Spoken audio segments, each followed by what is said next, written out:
one of the leaders of the Yes campaign on the telly the other night says there was no credibility in the idea that the BBC was biased. Blair Jenkins. Rubbish. Blair Jenkins. Yes. And Blair, I'm sorry, you're wrong. If I remember correctly, I think the STV headline was that I'd said that the media were not biased. Now, no one in the right mind would say the media weren't biased during the referendum campaign. Clearly, much of the media was very heavily biased.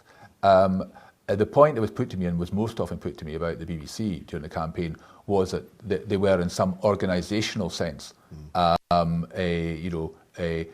lined up against us, and that this was whether stated or implied, there was an organisational imperative to do down the Yes campaign. There's an important thing to recognise here about the BBC, because the BBC, whenever there's a real moment of crisis for the British establishment, the BBC will close ranks. Yes. They did it in the miners' strike, they did it with the Iraq War, they did it with a whole number of other examples that I could go through, and they did it with the independence referendum. It was a deliberate thing that was going on here. I mean, the media coverage from the BBC was a fix, but the way it depicted what would happen with Trident in the event of a no or a yes vote was absolutely farcical. And the BBC have lost a whole lot of legitimacy and credibility with a huge section of the population. Yeah. That's the problem. It's that always the authority sources are the people who make news, and it's impossible for people who think like that to consider this news or to consider 1,000 people outside the BBC news. You need quite a lot of people to be involved in the collusion or the conspiracy that would bring that about. I think what is true is that a lot of editorially, a lot of things that were carried, a lot of stories that were carried, a lot of the attack on the independence case that was made by the UK government, and a lot of things that were said by corporations and by people on the nose side, I think were not properly scrutinised. They were taken at face value, and were not subjected to the kind of critical interrogation that journalists should bring to bear. It was very interesting you brought up the conspiracy thing. This happens all the time. When you put forward the ideas of Noam Chomsky about how media interlock and how they control the messages, people say, oh, that's a conspiracy theory. Are you saying they all meet together in a room and stir a cauldron and say, let's do down the people with our messages? It doesn't. But you're right, there can be elements of conspiracy. It could be the case. Let's say, for example, the top 4 people in BBC Scotland, let's say they all really like the Labour Party. Just a suggestion, which may be true. And let's say even one of them's married into the Labour Party. And they maybe talk to each other, and maybe they do conspire in a way. Yeah. But it's not required. These people choose themselves what to write in the context of what they think they are wanted for. And so they work towards the level above. When something big is happening in the world, whether it's Scotland or elsewhere, that where people go for their direct information is actually to social media, is to Twitter, is to people on the scene who are tweeting, who are posting pictures and video and all that sort of thing. So I think they've got a huge challenge when it comes to that. But the key thing we have to think about the media is that, there does come a point where the relevance of the mass media, of the corporate media, becomes, I think, so toxic for a huge number of people that actually begin to kind of lose track of how they are managing the population. I'm as unhappy with a script of any kind that means I kind of question stuff as I would be in the BBC, which is why I left. I think we just want an alternative media that is alert, alive, and takes its inspiration from what moves people. And I remember going in anti-war demonstrations and there'd be 50 or 60,000 people there, or 100,000 people there, and you'd go home after the demonstration and you'd look to see on the BBC if they had coverage and all that, because you're on the street thinking everyone's here and there's going to be big coverage, and there's no coverage. But what ends up happening is everyone that's on the demo also recognises, wait a minute, what's going on here? Right? Even if they've not been people who in the past thought there was a particular bias running throughout the media, it's well known, it's well established now, and we've got something to combat it. Social media, things like Independence Live, which I know has still got a long, long way to go, but it's got a path.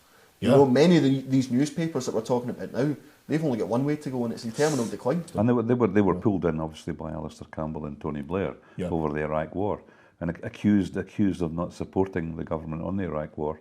The irony is that they actually were supporting, because people did studies at the time, and that only Channel 4 News came out as critical. BBC clearly weren't supportive enough for Alistair Campbell. What I don't think happened in the campaign was, I don't think there was enough journalistic scrutiny of why individual companies might be saying certain things and what the agenda there might be.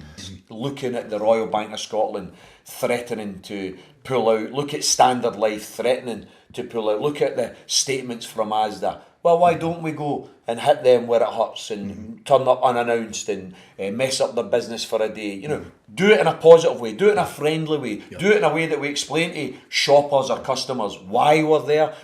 I'd have to be honest, broadcasting remained a fairly minor theme. There were individual items, individual programmes and individual journalists who did cause us concern, who we did complain about and where we did get things changed. So I think we have to be careful. I think you can I think criticise, and I would probably agree should criticise particular points in the campaign and the way in particular things were done. But I just think you have to be slightly careful about making a sweeping general assertion which we might find hard to sustain.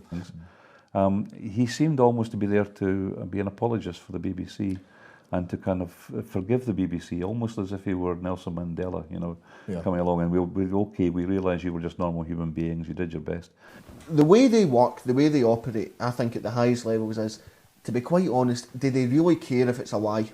The BBC is a public service broadcaster and therefore has a responsibility to the public, but it's paid for by taxation and decisions are made by a board which is appointed by government.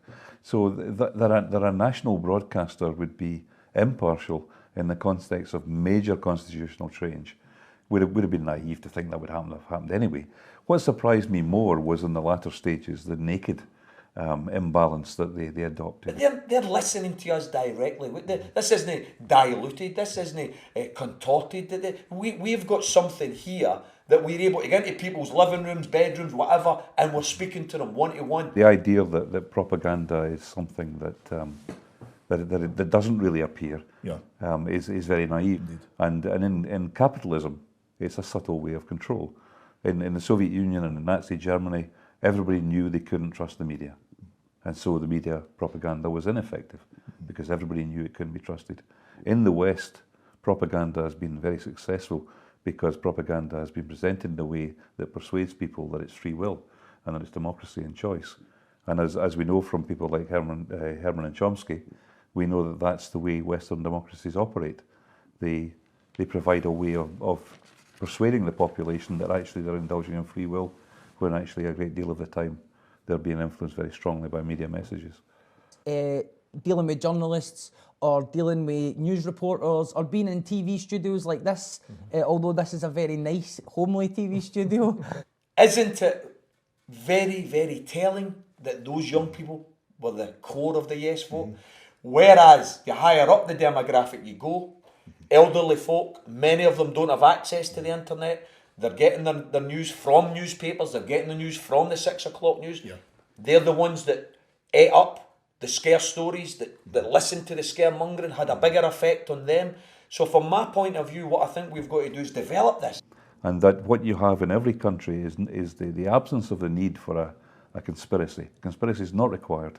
You have people who have attended the same kind of school, the same university, who mix in the same social circles, live in the same areas, go to the same social events and the same holidays, and they're part of an interlocking elite. So the media elite went to the same schools, same universities as the industrial elite or the military elite and so on. And they mix socially. And they don't get together and conspire, despite what Blair said last week. They don't need to conspire, they act in their own interests. And their own interests are the interests of that elite. I think the pensions issue was an interesting one because, in a way, the Scottish Government could not have done more, I think, to reassure people. I mean, the whole argument around triple lock on the pension, that pensions would be guaranteed, as you said, there was a guarantee from DWP that pensions would be paid. You could argue, and I would argue, the UK Government had made a real mess of the UK pension system, both the state pension and indeed what was done to private sector pension schemes. So it seems somehow unfair that the Scottish Independence Campaign should be on the defensive on pensions, where the UK has just about the worst state pension in Europe. But there is no doubt, I think, that there was a deliberate campaign to try to intimidate older people and to try and make them feel that their lives, their income would be less secure, and that had some effect. Was there ever actually a genuine concern over pensions? Or was it all completely artificial? All completely artificial. Yeah.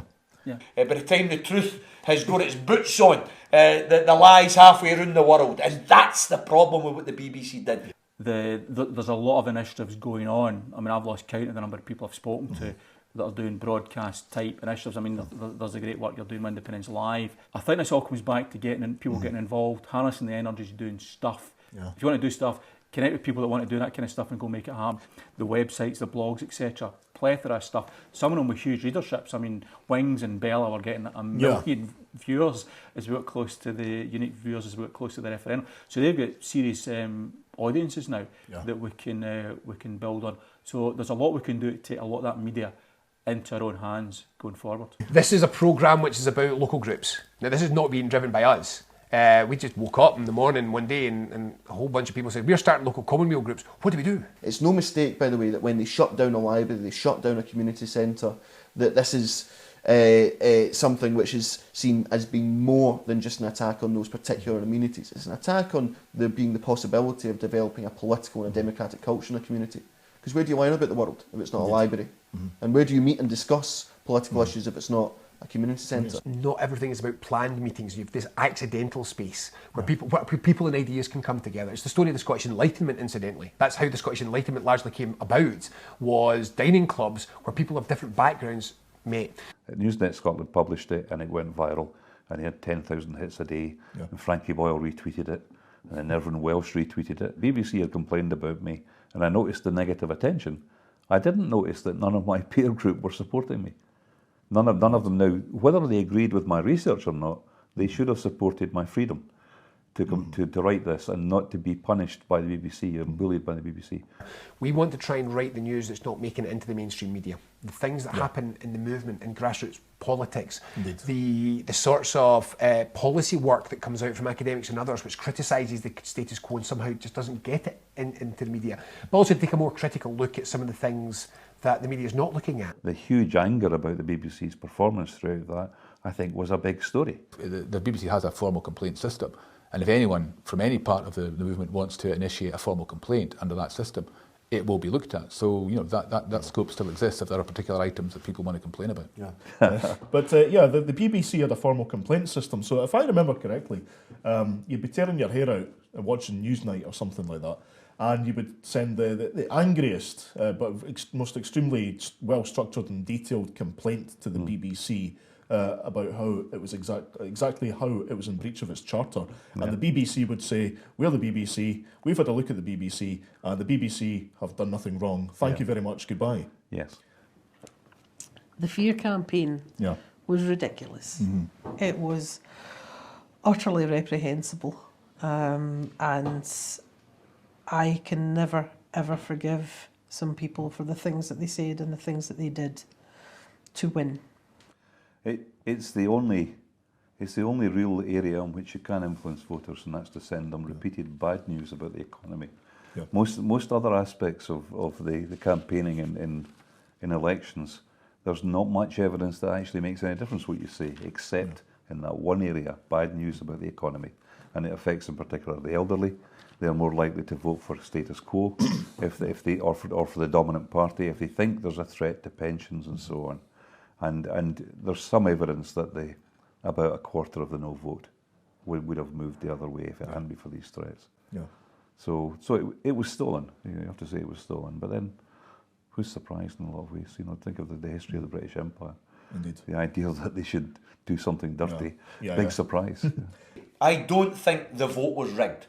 I think the vote was bullied, intimidated, bought by the multi-millionaires and the bankers and the supermarkets. I think it was entirely right to be as positive as we were, and that was absolutely the right way to go. But as you point out, it was also correct. The campaign had to point out how badly let down we have been by the Westminster system. We live in a deeply, deeply backwards and regressive society in the UK.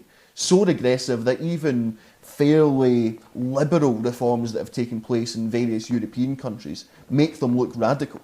I mean, that's the whole thing about the Nordic model. There's nothing particularly inherently radical about it. It just feels and looks so much better than what we've got here, because we've been taken down such a bad political, social and economic route by the Westminster elite. I was in Finland just before the vote, and someone came up to me and said, "Are you Scottish?" And I said, "Yeah."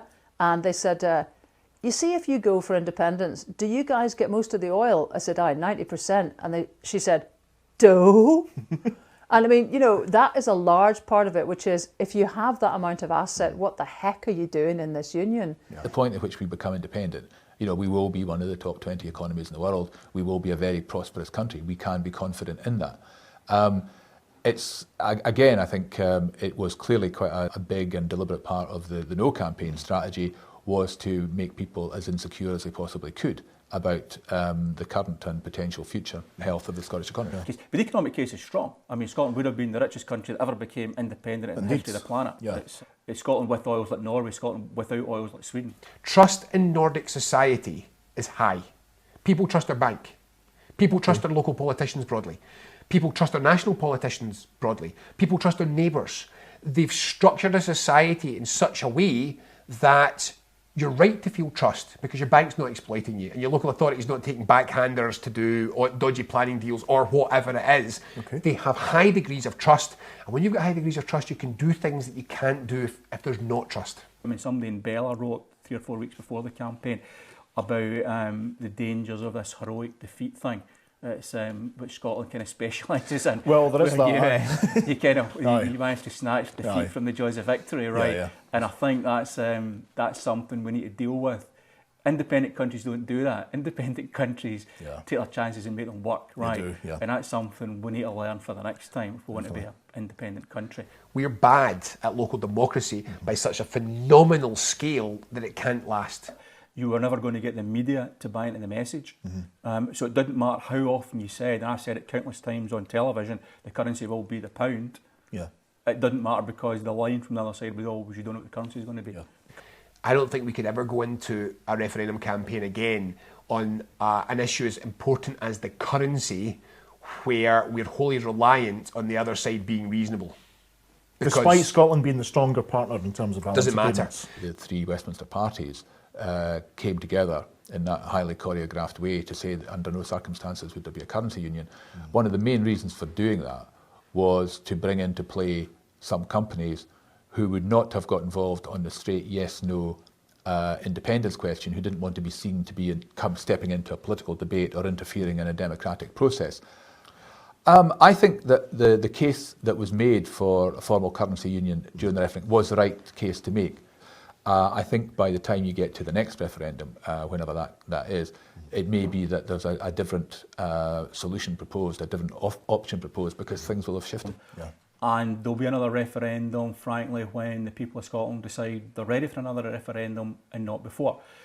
A full plan, which is on the table by 2017, so that when we get the next bite, which I think is probably 2020 for the next referendum, that has been a part of the public consciousness for a while. You've got your oil sector, you've got renewables coming on strong, which is going to be the sector of the future. Indeed. You've got food and drink, premium food and drink. Yes. You've got a tourism sector, you've still got a manufacturing sector of sorts. There's sectors that we need to rebuild for sure. We've got a financial services sector, are all strong sectors. If you wanted to design an economy, that's what you'd want. So that doesn't go away. It doesn't matter how strong your arguments are if the other sides have the power to say no. Even if you think they're going to bluff, if they're bluffing or they're going to change it, if they've got the power to say no, you can't build your case in that. I mean, there's no doubt that what the Treasury was coming out with was politically loaded.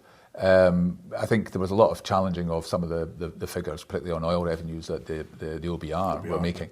And the Institute of Fiscal Studies, interestingly, were suddenly being quoted enthusiastically by people who normally might have challenged some things that the IFS would say. With an independent Scotland, currently, yes, we would get a fairer society. At the moment, it's basically owned by business. The government is leashed by big business and massive companies, drug companies, gun companies, Consumerism is everything. Yes, we would get a fairer society because we would actively change the balance of that. And in a small country, it's a lot easier to do that. That what the UK government was doing was with organisations with whom it had a direct influence or an indirect influence, I think clearly it was understood that arguments that could be deployed against independence should be deployed. When you've got a government that puts around immigration vans, right, and you know that your family is from an immigrant background, Yes. it tells you something that maybe actually we better get out of this and look towards a far more outward-looking and multicultural society. Well, Alex Salmond was, this is the way that in which the message was framed, was that Alex Salmond wants, the leader of the Yes campaign, Alex Salmond, wants. Yes. Now, Alex Salmond was not the leader of the Yes campaign, which was a factual error, which came up time and time again. Do you remember if you have a figure on how many times that deliberate mistake was made? And well, in the first year, it was something. In the first year, it was the order of about 40 times. But the important, it wasn't a lot in that period. But the important thing was that 40 times was more than the zero applied to Joanne Lamont or Darling. Yeah, that's a huge amount though, 40. 40 to 0, and the point is it was 40 to 0. Yeah. I think what would be really good for all concerned would be an independent academic study of the BBC's coverage of the referendum campaign as a whole. I think that would be good for the BBC because I do think they have a job to do in terms of rebuilding trust with people in Scotland. I also think it would just it would be good in terms of understanding some of the things that happened in media coverage. So I think something that we would look at what BBC did, what STV did, and maybe some of the other broadcasters, not just in the early evening news programmes, but across debate programmes and the radio output and things. I think that would be a valuable exercise. I think the BBC got a lot of things wrong. One of the cartoons that The Independent put out just as the white paper was launched was revolting. I feel it was disrespectful to him and to the people of Scotland as an entirety. The nature, I think the tone and the conduct of the campaign, the way the campaign worked, is in part accounts for the way that things have developed since the referendum. From the day this kicked off, I said there's a majority for independence in Scotland. I thought it then, and I think it now. We're talking about latent majority. Yep.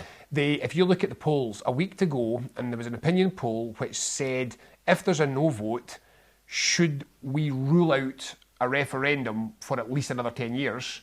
And 60% of people said no. They're not really no voters. So I think there is a majority there. It was just 15% of them weren't sure if it was now. The no campaign consisted almost entirely of the politicians from the three parties which constituted that campaign. In 2 years, in more than 2 years, I cannot think of being on a platform or in a broadcasting studio up against someone who wasn't a career politician. I think that the most important thing about a new politics is empowerment. The problem that we've had, neoliberalism as a process is one which takes power away from the workplace because it's a detriment to trade union rights. It takes power away from communities in the way that we've already talked about today. And therefore, if we want to resist, to challenge, to oppose neoliberalism and neoliberal politics, then I think that the basis of that has to be to empower people to do it for themselves. Actually, we don't seem to identify with what's in our interests, not what we find interesting, but what would be in the self-interest of a bunch of 5 million people in the North Atlantic. Indeed. Presumably, it would be the success of a bunch of 5 million other people in the North Atlantic who are doing very well. This is definitely linked to the referendum campaign. I know lots and lots of people in the Labour Party who were hugely disappointed by and felt quite distant from the no campaign, which is why there is no energy, I think, around the Labour Party now. So many of them didn't want to be part of that campaign. Labour for Indy played a role. Whether it was enormous or not, I don't know. But to me and to other people in the Labour Party, it was a huge thing for us to have something there that said, you're not the only one. Business for Scotland, Women for Independence, National Collective, part of their plan was always that they were going to be around for the long term. They weren't just there, although they're a big part of the referendum campaign, they were there to carry on, and they had an agenda and a purpose and a mission which went beyond the life of the referendum. Because of the media's line, as it were, it was very difficult to try to bring about the understanding of people who'd maybe heard papers, newspaper, etc., that it was all SNP, SNP, SNP. The Yes movement was created by people who congregated because their critical thinking faculties led them to believe that the best solution to their problems was to leave the United Kingdom. I like the Radical Independence campaign. I mean, I've spoken on platforms with a lot of people, mainly young folk from Radical Indie, some smashing people. They brought a lot of passion and energy into the campaign. I think the work they did in terms of canvassing and organising mass canvassing was very valuable as well. I know, I mean, lots of other groups doing it too, but I think Radical Indie were in there early. And they provided some of the leading lights of the campaign. There was a massive amount of people within the Yes campaign that had no party at all, were a different party entirely, a different group entirely. So it was good to be able to go around doors and talk to people and be able to say, actually, I'm Labour, I'm Yes, I'm voting Yes, and there's lots of us that are voting Yes. It's the socialist choice. The people who will fight most against austerity, the people who will campaign most for media democracy, who will campaign most for political engagement to remain inside communities and workplace and so on and so forth, are the people who fought the Yes side of the referendum. And a lot of people, including your good selves, a lot of people were learning this as we went along. All I can say is next time we'll know how to do it. A large part of the campaign was about attacking the failure of the Westminster system. And the way in which we've been let down. And we did that in all sorts of ways. I mean, demonstrating that on big issues like Trident renewal and the bedroom tax, that the Scottish MPs, despite voting one way in those things, voting against those things, nevertheless they went through because Scottish MPs have a relatively little influence in Westminster. So I think the critique of Westminster was a big part of what we did. Yeah. I mean, we're putting forward the idea that you shouldn't have to rely on a food bank, or that public services might actually be quite a good thing. There are a lot of valid reasons for people to vote no. Some of the most compelling arguments, unfortunately, were made by Gordon Brown, and that's hard for people to accept. But this idea of shared resources is the strongest argument that comes for the union. It falls in its arse when you actually look at the growing inequality gap. Yeah. No, that's what I think happened. Yeah. I think what happened was that those who were swithering yes, no, I don't think the vow changed anyone's mind. What I think the vow did was it gave those who fancied, who knew they should be doing something for Scotland, who knew that Scotland needed to be a new start, they knew that. And the vow gave them the permission to vote no in the belief that that might happen. And I think a lot of those people feel cheated. And I think there is a general sense of, God, what do we just do? This is actually the fag packet which Alan Rennie wrote his first and only draft of the vow on September 17th, 2014. My dad came over to this country from Pakistan at the age of 4, married my mum who's from Scotland, and the whole question of race and racism and all of the propaganda you see it is I think a very important one. And it's been a great privilege of mine to be part of a movement which has been so vast, involved so many people, thousands upon thousands of people at public meetings, rallies, demos, everything. And despite the pervasive nature of the propaganda about immigration and race and all that type of thing, never once did I hear anything, not a scintilla of racism. And that's important, very important, because it tells you a lot about the character of our movement. We were told that we didn't exist, we were told that we weren't party members, we were told that it was a joke, it was an SNP front, which... I'm a big fan of not stepping out of reality for too long. We can't leave the reality of Scottish and British politics to wish it had been different or to dream about when it will be different. And it will be different. But we've got to fight every fight between now and the day that we do achieve independence. And sometimes that means recognising the clever strategic thing to do is to fight on slightly different ground. To have a starting position of a 45% base support for yes, and all the energy and enthusiasm that's around, I think that augurs very well for the future. Labour, the brand, is about big battle buses and it's about money and winning at any cost. And Labour, the movement, is about socialism and a choice for the working people. Can I just put to you, Labour went into a coalition essentially for Tory rule as part of the No campaign. They stand on a platform of freezing child benefit, foreign war. They legislated to impose the bedroom tax. They support nuclear weapons. They are committed to austerity, the House of Lords, and they still support the first past the post system. Is it fair to call them the Red Tories? Oh, yeah. People in the trade unions felt betrayed. because they felt that a pact with the Tories should never have happened, and it did. So Yeah. that betrayal is now playing out as I expected it to. I think Scotland has changed forever, and you now have a much more politically educated population, as some people have said. I mean, one of the things we had to do over 2 years, and I think we're successful in doing, was actually trying to explain the concept of independence to people, what you could do with the power as an independent country. And as Ronald Reagan famously said, if you're explaining, you're losing. The attraction of the SNP was that they were wearing Labour's clothes. They were doing the things Labour should have been doing, with the prescription charges, university fees, all the things that were, free travel, etc. So anything that gets them even a little bit further to the left will probably only attract more and more of the Labour voters within Scotland. And I would imagine that more and more of them will not ever identify again, self-identify as a Labour voter. Okay, so talking about strategy here, the Ipsos Mori revealed some data for Scottish television today. We've got the SNP on 52% in voting intentions, Labour down on 23%. That would translate, obviously, it's slightly different when it comes to individual constituencies, but it would translate as 54 seats for the SNP versus 4 seats from Labour. Is that something quite significant? Or are we just looking at statistics which give us a flash of public mood? How realistic is this? I would be amazed if it got anywhere near like that in the final vote. 3 different polling companies have now come back with polls which suggest that Westminster voting intentions are in a place that they have never ever been before. Indeed, yeah. You're right, one of the 3 was more spectacular than the other 2, but they're all in the kind of territory that I'm sure the Labour Party didn't expect to find themselves in at this stage of the game, and I'm sure, frankly, the Scottish National Party didn't expect to find themselves in it either. A very skilled group of politicians, and the difference between them is that they've not been manoeuvring for short-term power. They've campaigned on a fundamental principle, and they've stuck together for years.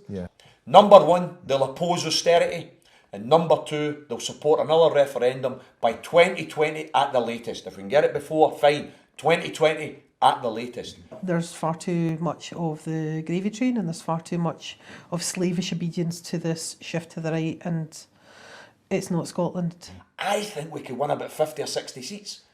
That, for the yes movement, would be a massive victory. We might not even need another referendum, by the way. There's definitely scope to get more women involved in politics, and many more have become involved in politics through the campaign, through the referendum.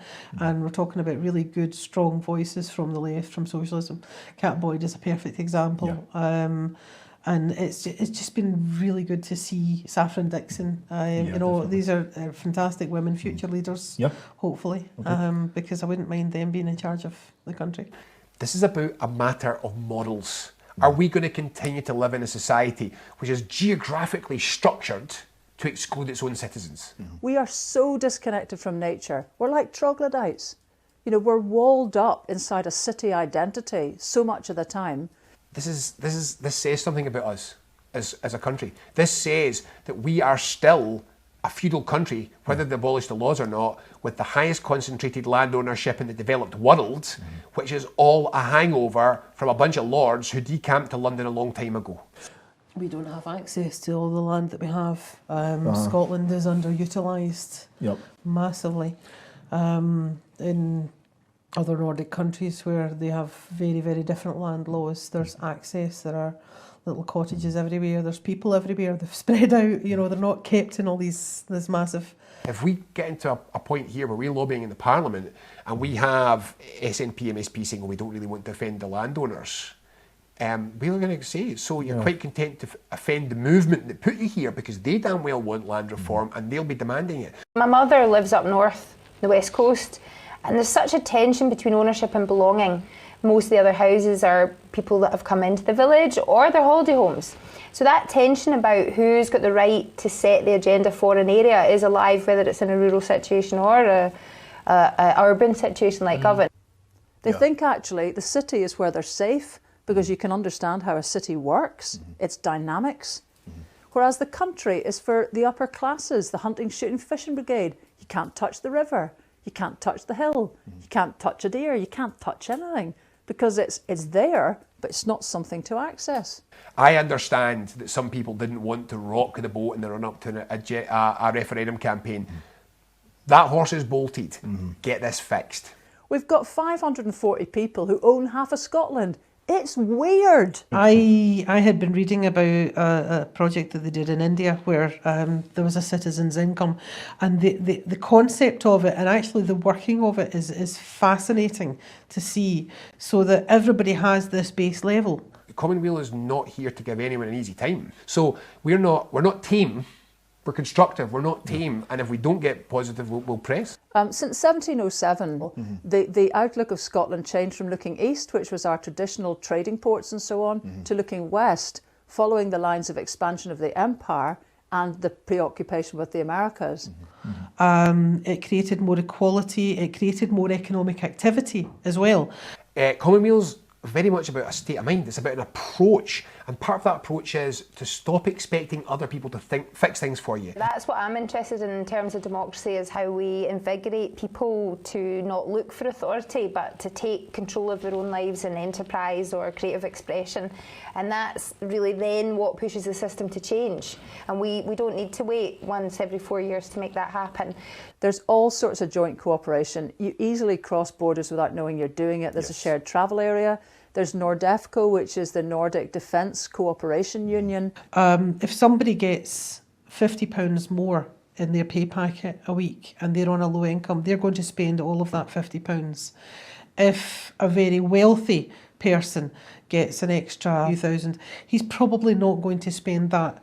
It's probably not going to go back into the economy. It'll sit gathering interest, or it'll buy property. Again, it's not going to help actual people. So the economic activity increase from a citizen's income is a very, very good thing, and it's a fascinating idea. You need to be active. We can't be passive. And this idea that someone's, if we light the flares, someone will come and save us soon. Nobody is coming to save us. They're not coming to save your community. They're not coming to save your business. They're not coming to save your household.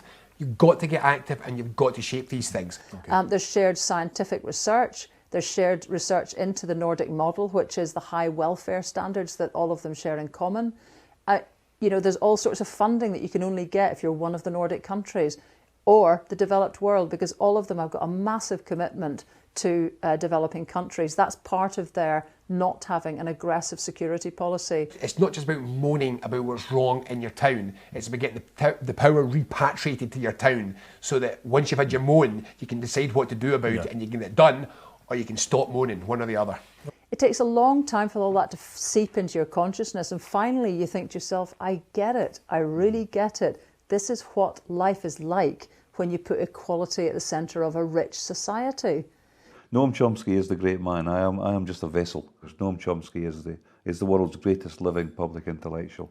I'm full of admiration for the man. He's a man who lives his ideas. The outdoor kindergartens of Norway, the welfare policy of Denmark, the excellent old folks care of Sweden, which is actually the highest quality old folks care in the world. Yeah. The fact that the Finns have got the highest rated educational system in the world, which is very related to equality. That's what they say. If they get more equality in society, they're working with kids who've got a chance, who've got a hope, and funnily enough, they get better educational results. There are massive differences between the independence movement in Catalonia and in Scotland, but there are also massive similarities that we want to be in charge of our own destinies. And it's lovely to see that they got the vote that they did, and that they have the level of support that they do, and it's really great to have that connection with them as well, because becoming independent isn't about becoming insular and hiding from the world. It's about reaching out to the world part, and taking a full and active part in kind of the European community and the world. But I remember being in Sweden beside the largest rubbish dump in Europe, which is at a place, Helsingborg, and the Swedes recycle heavily. Only 80% of their stuff is recycled, only 20% goes to incinerators to produce district heating at discounted rates for local people. Again, dough. So I was standing at the edge of this massive, massive dump. It went on for miles, and there's all sorts of different gradations of rubbish. And the guy standing beside me, first of all, said, breathe in, smell that. Can you smell anything? And I said, no, I can't. He said, that took us 3 years to get rid of the smell. And Henrik Larsson lives a mile down the road. We use Henrik as a bar marker. We Really? ask, Henrik, can you smell anything? When he can't, we're all laughing, right? I've been working on projects to do with Iceland and Scotland for 20 years now, because I'm interested in the way that culture works. It's a tiny amount of people, and they have a very flat authorising environment. So people have a chance of sharing power. And as a result, you have this incredible productivity and creativity. So I'm kind of fascinated, well, how can you transplant some of those things to Scotland? So you see it all the time, that basically there's just not such a gap in behaviour, in income, or in outlook or aspiration between all the sorts of people you meet in a day. And that's fabulous. Yeah, I definitely see the referendum as a start, not an end. Because I would imagine that what's happening here is a challenge to a global mindset.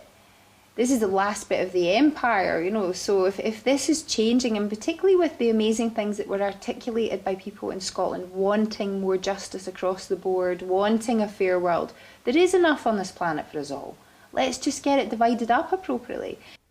This was the mayor that had stood with the umbrella over us.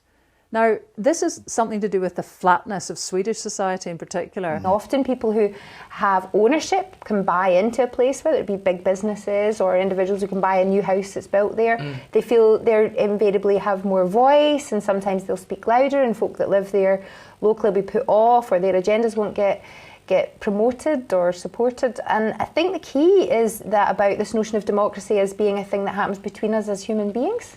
And it's about how you approach an individual, whether you say, right, you're a valuable, unique individual, just like I'm a valuable, unique individual, and how can we communicate in a way that is us owning our own power and working together to make something happen. It not only can work, it works.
People at home, if you've got questions, now you need to send them in, and if I can answer them, I'll try and answer them.